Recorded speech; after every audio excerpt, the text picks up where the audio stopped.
अस्सलाम वालेकुम वरहमतुल्लाहि वबरकातुहू। जनाब आज वीडियो ने स्किप ना करें कि तुम अच्छी तरह मालूमात हो सी तो वीडियो ने एंड तक विखा है। तो जनाब अक्सर दोस्त बिरा फरमाइश करते हैं फार्मर हजरात जेडे आंदे फौजी भाई कोई चीज़ लियाओ जी नस्ली होवे ते आला क्वालिटी की चीज़ होवे। ते आज जेडे मेरे बिरा शौक रखना चाहते जनाब यह शौक बिरा शौक होंदा है बिल्कुल वाइट अख दे विच तोता फेस और अख वेखो जिवें नगीना होंदा है ते कन्नां दी चौड़ाई वेखो ते लंबाई भी तो बिल्कुल कुंडली वाले सिंह चिपटे सिंह ते जनाब मूँह चार दंद ने कोई 6 दंद ने बिरा फुल जवानी दे विच और जनाब मोटी थड़ियां दे विच ने। मोटी थड़ी का फायदा होंदा बिरा के चंगे दुध वाली बकरी बनती है।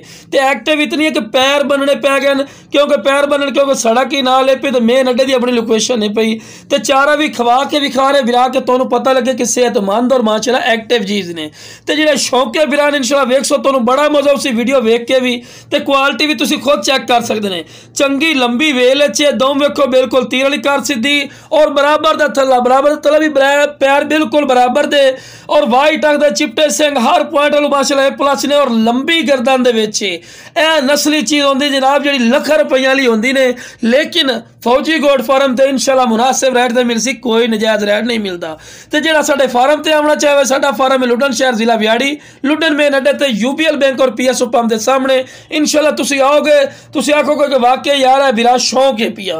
तो जनाब क्वालिटी ने सब तो आला क्वालिटी माशाअल्लाह पाई जाती ब्लैक बीतल दुध च नंबर 1 होंदी ने।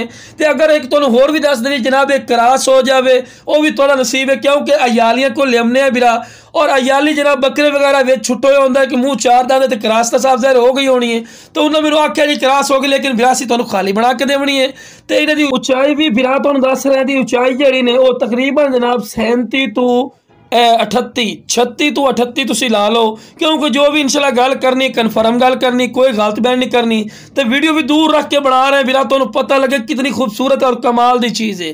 तो जनाब इसकी लंबाई जी 48 तो 50 इंच माशाअल्लाह लंबाई सौ और मजीद भी है ऊंचाई कर सी इंशाअल्लाह। और जनाब खूबसूरती की इंतहाई ने जितने बंदा तरीफा करे फायदा नहीं होता खूबसूरत चीज़ अपने मुँह आप बोल दी है। तो माशाअल्लाह हर रेट 65,000 रुपये करते पे लेकिन फिर भी प्यार